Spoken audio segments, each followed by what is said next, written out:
Du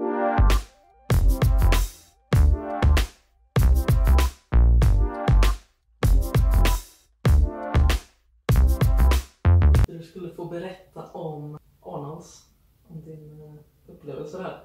Liksom ta oss igenom hela tävlingen och vad du gick igenom i ditt huvud. Den här gången var du inte heller riktigt med landslaget på samma sätt som... Nej, precis. För det första så är jag ju van vid att träna tillsammans med massa människor. Tränar väldigt själv. Och sen när jag åker till de tävlingarna som jag har åkt på, som utomlands, har jag alltid varit tillsammans med landslaget i styrkelyft. Ett litet squad med sig. Där man känner att man är kanske lite mer del av något sammanhang. Och man pratar med andra och kollar hur deras form ligger till. Och de kollar hur min form ligger till. Och man pratar igenom allt och så. Nu var jag inte helt själv, såklart. Men det var lite annorlunda. Så jag var ju lite mer själv med mina egna tankar utöver vad jag är van vid. Det var lite jobbigt. Och hur är det liksom, en del är ju träningen, för jag tänker du är van att ha folk när du tränar som tittar och kan ge dig feedback direkt liksom. Det ser ut. Så det är dels det, och sen så är det hur det är att liksom vara ganska själv, alltså mentalt utanför träningen också inför tävling. Precis. Det är ju energidränerande att flyga så långt. Sen är det lite energidränerande att vara i en främmande stad. Och jag är van vid att göra de sista passen i Sverige med folk som har svinbra koll på min träning och hur det ska se ut och sådär. De sista 2 passen gjorde jag i Columbus och de kändes ju skit. Är det någonting som är återkommande inför varje tävling, att de sista passen är så? De sista 1 eller 2 passen brukar alltid kännas väldigt bra. Så det var typ något nytt kanske? Det var nog efter flygresan. Sen brukar de sista tunga passen kännas skit. Så det är alltid något pass i veckorna upp till en stor tävling som känns dåligt. Så det är jag ju van vid. Men just att de här lätta explosiva ingångsvikterna och så som jag brukar göra inte känns bra. Det är väldigt trevligt. När jag landade i Columbus så vägde jag 68. Så då åt jag. Ja. Så mycket jag bara kunde. Jag vägde in på 70,9 så nästan 71. Men det var ju klockan 7 på morgonen också. Nej, men det som jag la upp på Instagram där, det känns ju bra. Fick jag ju, det var en massa folk som kände mig och så som skrev. Och, ja, jag tänkte bara, det är bara för att hon inte har oss. Det är så ensam. Det hjälper väldigt mycket. Jag svarar väldigt bra på det om jag får stöd från folk som jag vet känner mig. Så brukar det lyfta mig väldigt mycket. Jag tar in det väldigt starkt om det är positivt. Och sen uppvärmning inför knäböjen. Man känner ju direkt att alltså, du gör det? Ja. Det känns ju oftast ganska förjävligt på tävling. På uppvärmningen? På uppvärmningen. Ja. Det är inte den här träningsuppvärmningen där man kan vara lite segstartad och sådär. Och då brukar jag egentligen bara lägga mer tid på uppvärmningen. På tävling så är det mer en känsla av att ingenting är kopplat rätt. Att allting bara känns som att man känner ju att stången rör sig fort, men man förstår inte riktigt hur man får fart på den. Nej. Och så ser man på filmen att man har en sjuk explosivitet för att man är toppad. Liksom. Jag filmar även mina uppvärmningslyft på tävling. Men på Arnolds så började jag värma upp och kände direkt att det var bra dag. Jag var på väldigt bra humör. Kan ha spelat in. Jag kände mig inte så nervös. Nej. Jag var lite nervös dagen innan, men jag var inte där för att ta en placering. Jag visste att jag skulle komma sist av oss 4 som tävlade. Så vi tävlade på Vilks. Så det var inte så svårt att räkna ut. Så jag kände ingen större press inför det. Jag visste att jag hade 200 kilo i mig. Och det var nog också en väldigt stark fördel. För jag pratade ju med Mike, min coach, 2 dagar innan. Och då bestämde vi att vi går ju 200 i andra lyftet.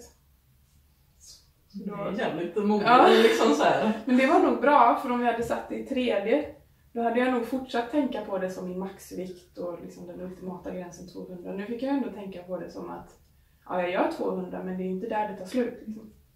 Sen kan jag ju säga med facit i hand att mentalt ställa mig in på att göra mer än det ändå blev lite för svårt. Jag var ju extremt nöjd efter det lyftet, så att då var jag väl lite klar, man ska säga. Så jag missade ju 202,5. Det kändes ändå okej att gå ut med. Ja, det är inte det var ganska många kilon över rekorden då. Ofta så är det ju 1 eller 1,5 kilo. Det var fett. Synd att man fick se det. ligger på YouTube nu. Ja. Så att det var skönt. Och jag har fått de senaste 2 tävlingarna, alltså den här tävlingen och VM, så har det verkligen, jag har landat i att jag tycker verkligen om att vara på flaket. Själva allting runt omkring är ju fortfarande jobbigt. Det är mycket tack vare rutin som jag tycker att det funkar, men det är fortfarande jobbigt att ladda upp inför en tävling och komma dit och väga in och sådär. Men den minuten man har där när man går ut, alltså, och det är inte en känsla du alltid har haft, utan det är nu. Vad tror du att det kan bero på? Jag tror att jag har tyckt att det har varit så jobbigt att ladda upp inför tävling att jag har associerat flaket med det jobbiga. Och det är först nu jag har börjat förstå att det inte är att vara på flaket som är problemet, utan att det är allting runt omkring. Och eftersom jag blivit bättre på det, för jag har gjort det några gånger nu, så kan jag liksom separera de 2 sakerna. Jag tycker inte att det är jobbigt när det är bar is loaded. Nej. En minut liksom. Den grejen är rätt häftig. Det jag har sett utifrån, alltså du brukar alltid vara 100% på tävling. Men jag tyckte att den här gången att du var 105. Alltså det var någonting, och det är ju inte bara liksom på tävling, utan det har varit, säg 2 månader innan också. Att det har liksom hänt någonting. Jag vet inte om det är någonting du har känt av själv, men det är någonting som jag har sett. Som följer dig hela tiden. Bokstavligt talat. Följer efter mig. Nej, alltså jag har ju verkligen längtat efter den här tävlingen ända sedan jag bestämde mig för att signa upp. Dels tror jag att det var alltså sista tävlingen i 72an på länge. Att jag har ett sånt enormt sug och bara få klämma till 200 innan jag går vidare temporärt. Sen tror jag att hela mitt välbefinnande, liksom mitt liv i övrigt, att jag har haft väldigt mycket positiv energi i livet under lång tid. Att jag känner att jag har mycket på gång. Liksom en stark drivkraft i saker och ting som jag gör. På alla nivåer. Träningen har ju gått jättebra. Så dels det såklart. Alltså man gör pass efter pass efter pass, vecka efter vecka efter vecka. Och alla pass går bra. Någonstans så börjar man ju känna att liksom, I'm the shit. Det är hon! När jag liksom tänker tillbaks på perioden, det har varit som att det har skint sol över den. Det har varit liksom ljust. Alltså jag menar, det brukar alltid klaffa bra, det går ju alltid bra. Har alltid gått bra på dina senaste tävlingar, 2-3 senaste åren liksom. Men liksom att det var något extra den här gången. Och det är ändå så här med tanke på att det är 10 timmar bort, alltså i USA, och att med resa och att du har varit själv och allt sånt, så är det väldigt häftigt att se en sån ökning. Och att du har gått ner i vikt. Precis. Men det har varit, jag har ju hämtat mycket inspiration från det här nu. När du har gått ner i vikt, bara blivit så jävla stark. Att man har ju verkligen så här bara, men shit. Jag har ju sett mycket, tycker jag har sett ännu mer din mentala styrka. Nej, men det känns som att jag har hittat mitt sätt att göra saker på. Och att jag känner mig ganska trygg i mina metoder och min approach till hur jag vill göra min träning. Vad det gäller dieten så får jag ju tacka dels Martin Berkan som har coachat mig i dieten. Och sen också Amanda Bergström, vår kompis, när vi tränade tillsammans. De 2 är de som har sagt till mig att du måste ställa in dig på att inte bli svagare bara för att du går på diet. Jag har nog ändå tänkt när jag började dieta att men jag kommer tappa mycket styrka och det är bara att acceptera. Liksom. Och så sa Amanda då, men vadå, ska du tänka som varje träningspass från juni eller? Det kommer inte bli bra. Nej, det är för sig sant. Och sen för att liksom ta mig så långt bort ifrån det tankemönstret som möjligt så började jag istället tänka att nu ska jag sätta ett PB varje pass. Och då blir ju det PB kanske på reps, eller PB på RPE, eller PB någon assistansövning, eller PB på gånger kroppsvikt kan man ju med fördel tänka när man dietar. Och hela tiden liksom att men om jag ska köra en 2 på RP8 så försöker jag göra den 2 på RP8 ännu bättre nästa vecka. Och så då är det typ PB. Så den inställningen har ju varit ganska avgörande tror jag. Kul att höra med. Ja. Det är ju så jävla mycket inställning. Mer än vad man kanske tror. Precis. Det är ju inte bara inställning såklart. Jag menar, jag har fått ett helt optimalt kostprogram. Så att allting är ju super noga planerat. Och det är klart att de förutsättningarna behöver man ju också. Någon som påminner mig om att gå ner i rätt takt. Hade jag gjort det själv så hade jag försökt droppa ännu fortare i vikt. Och då hade det blivit sämre. Så man håller ett stadigt snitt varje vecka. Träningsprogrammet från Mike som jag uppenbarligen svarar bra på. Alla de bitarna. Alltså när jag gick in för att tävla i december i 72an så vägde jag kanske runt 76 i oktober. När jag bestämde mig för att nej, men nu ska jag ner till 63 igen. Det vikttappet, där upplevde jag ett stort styrketapp liksom, för att jag verkligen gick ner alldeles för fort och hade inte någon som peppade mig på samma sätt. Det var ju bara en lite kortare period på 3 månader, men jag märker ändå skillnad i hur jag tänkte kring det och liksom hur jag tränade och sådär. Nej, men tillbaks till tävlingen då. Så uppvärmningen och så går du in och gör, vad var första lyftet på? 187,5. Jag har tittat på det lyftet några gånger. Det brukar vara så att jag gör min ingångsvikt ganska dåligt. Du vet, nerver och allting. Och så får jag alltid vara is i magen och tänka på det. Ja, men även om det känns skit nu på ingången här så vet jag att det kommer bli bra i andra. Men det kändes jättefint lyft. Och sen hade vi bestämt 200 och så satte vi 200 i andra. Så det var liksom ingen diskussion kring det. Jag tyckte det kändes läskigt att gå som stor höjning. Som mest har jag nog höjt 7,5 kilo. Och det här var 12. Ja, 12,5. Nej, men så det var bra. Jag hade Jim från Reactive Training Systems där som coachade mig. Han gjorde ett jättebra jobb. Jag sa till honom dagen innan att det viktigaste är att du håller mig på bra humör. Jag tycker inte om att sitta och psyka upp i ett hörn liksom, utan jag vill att mellan lyften så ska det vara så mycket distraktion som möjligt och jag vill helst liksom inte tänka för mycket på nästa vikt. Hade du någon i landslaget bakom också? Jag hade ett gäng bänkpressare med, bland annat Josef och Amanda och ett gäng duktiga i publiken och hejade. Och sen the big lift. Ja, för det första så, bara vi är på träningen så vet du att jag svarar väldigt bra på att folk peppar och hejar på mig liksom. Och står och skriker på en, det tycker jag är det bästa som finns. Tänk då gånger 1000.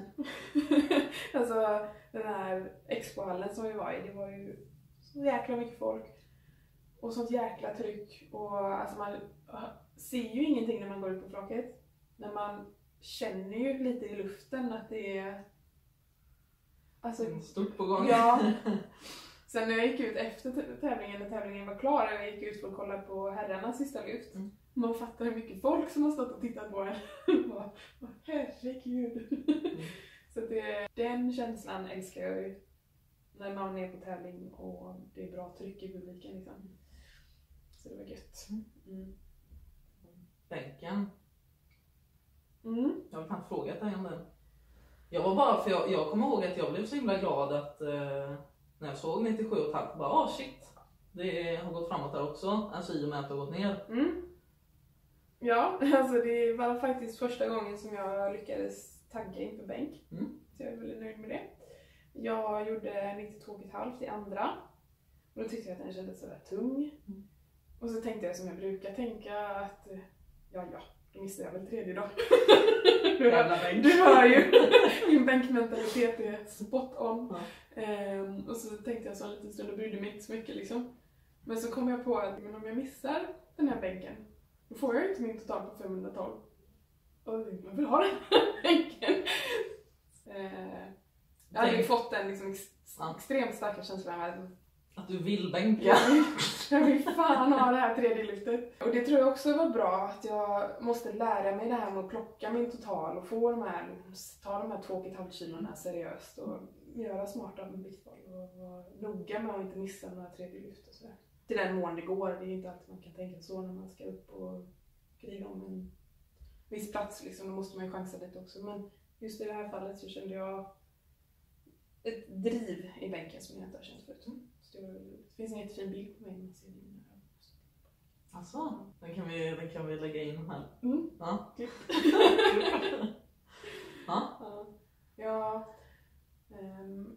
brukar heller aldrig, alltså egentligen i princip aldrig någonsin lägga särskilt mycket tankar på vad någon annan har gjort och att jag vill åstadkomma det också. Så det var också lite så här nytt, fast på ett kul sätt.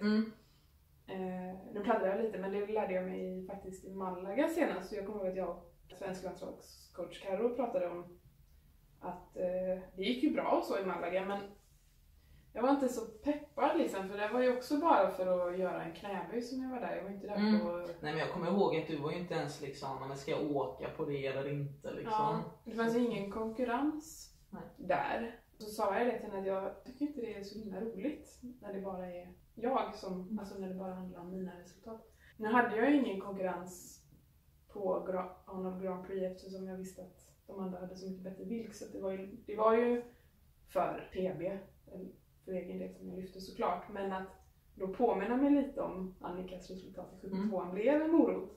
Så det är också en grej som jag måste lära mig att acceptera. Att det är helt okej att ha de drivkrafterna om man blir bättre av dem. Jo men precis, det är det jag tänker på. Alltså ofta så kan ju en sån känsla bli negativ när man jämför sig med andra och blir liksom stressad. Men kan man använda det på ett positivt sätt så är det ju absolut bra. Precis, så jag försöker nog göra det kanske mer i liksom korta stunder. Så det är väl ingenting jag vill ha med mig in i min träning och tänka på vad andra gör. Utan det får ju handla om min egen utveckling. Men på tävlingssammanhang så har det varit en bra erfarenhet att fatta att just det här med konkurrens på plats, eller i huvudet då, det finns en vinnarskalle liksom.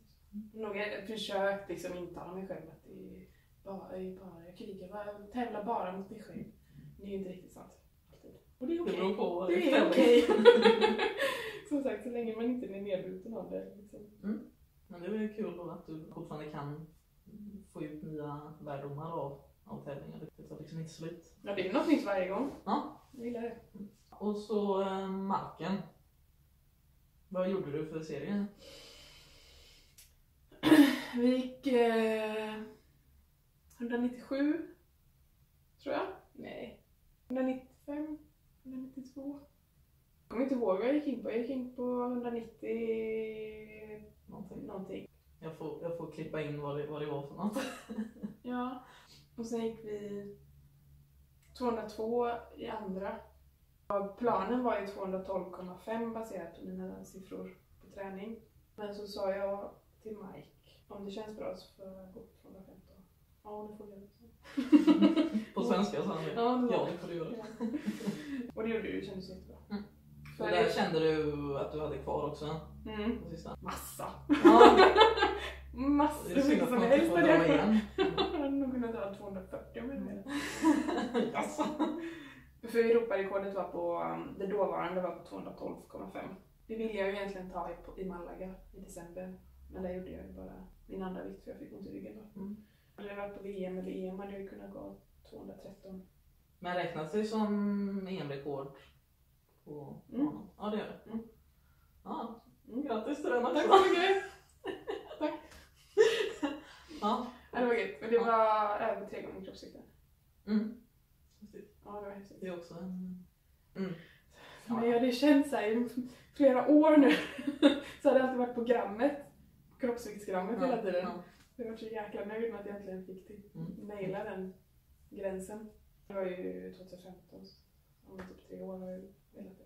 Men det var kul. Det var kul att det kändes så lätt. Och det var roligt. Och det var kul att byta till sumo och få lite omväxling. Ja, hur kändes det i jämförelse? Alltså, du drog ändå mer än vad du gjort konventionellt då? I jämförelse skulle jag nog säga att jag tycker att konventionell mark är det häftigaste som finns att dra när man går in på träning och har liksom ett starkt behov av att få dra lite mark. Maxa i mark, liksom det bästa som finns. Jag har inte riktigt samma aggressivitet i sumon som jag har i den konventionella marken och det kan vara lite skönt att slippa det ibland. För det är ju rätt djupt man får gräva ibland. Beror det på någonting? Nej, jag tror att det beror framförallt på att jag har varit nyfiken på den bara. Att det inte har varit... Du har inte haft utrymme att liksom bara gå in och bla? Liksom. Nej, precis. Jag har aldrig maxat tiden till exempel. Så jag vet ju fortfarande inte hur mycket vad gränsen går. Jag har ju bommat ettor i konventionell mark hur många gånger som helst. Så där vet jag någonstans hur det känns när det tar stopp. Det har inte hänt i sumon än. Så jag har ju lite det här barnets nyfikenhet fortfarande. Undrar vad som händer. Om jag börjar dra den här, då kommer det komma upp antagligen. Så det känns jättebra. Det känns som tekniken har blivit bättre bara de senaste 3 passen innan det. Alltså hur många veckor nu har du kört sumo? Alltså det är inte alls många. Nej. Det här var 8:e gången jag drog sumo. Ja. Europarekord. Ja, skål. Ja, vad gjorde du sen då? Sen... Efter du har dratt din tredje mark, vad gjorde du sen? Vad kände du då? Är det väldigt skönt när en tävling är slut? Nej. Nej. Jo, alltså... Så här brukar det gå till på VM, att jag vet inte vad det är på stången när jag går in och... Nej, jag vet vad det är på stången, men jag vet aldrig varför jag drar det på VM. Okej, du vet liksom inte vad de andra... Nej, jag har ingen aning. Så den förvirringen behöver jag inte känna. Så på VM har det ju alltid varit så att jag har gått in och dratt någonting och sen har jag kommit ut helt så här omtöcknad och så har jag frågat vad hände och så säger de att du vann en medalj och så börjar jag gråta. Alltså typ alla gånger hittills. Den här gången så kände jag bara att jag hade massa, jag hade ju druckit under bara marken hade jag druckit 3 monster och tagit 4 koffeintabletter. Men du brukar inte dricka energidrycker? Nej. Så jag satt ju där på min stol och var så jäkla redo att bara dra mer. Jag dricker liksom en innan träning och där känner jag hur det liksom... Jag vill ju dra ett fjärde lyft. Ja. Det har jag liksom inte känt förut. Så det var kul om du var så liksom taggad att du bara gick in igen och bara... Ja, det var roligt. Jag var jätteglad. Hade jättemycket energi. Det var ju kanske inte heller max i marken. Nej. Så det fanns ju energi kvar. Liksom. Sen gick vi och åt, drack en margarita. Blev lite berusad på en halv. Jag gick och druckit alkohol, sen kom jag inte ihåg när. Åt tacos. Kan och sov. Ja, det var roligt. Det är något mer jag ska prata om. Något mer jag vill säga. Men du kan ju fråga... Nu ska vi fråga vad nästa mål är. Det frågar man ju alltid i slutet av intervjun. Vad är nästa mål nu då? Klipp bort det. Ja, så nu har du gjort den här... Nu har du gjort den här resan till Arnolds. Vad kommer härnäst? Vad är nästa liksom? Vad tränar du för nästa gång? För det första vill jag åka tillbaks. Det var ju den roligaste tävlingen någonsin så jag hoppas att få göra det nästa år igen. Men nästa tävling är ju i juni. Det är i mars. Det är exakt 3 månader till VM. Calgary, Kanada. 63. 63. Ja, det var nog bra. Ja, det tror jag. Det är ingenting som tyder på att det inte skulle gå bra. Nej. Det är också, alltså jag längtar. Vad det ska bli kul. Varför? Men jag gillar det här när jag inte vet hur det ska gå liksom. Eller när jag vet att jag har en stor kapacitet. Jag känner mig nyfiken, tror jag. Jag gillar den känslan inför målsättningen. När man är nyfiken på vart det ska landa. Mer än att känna att man måste klara någonting. Så det är väl det kanske. Att det är en ny känsla för mig. Som jag tycker väldigt mycket om. Det är väldigt energigivande och positivt.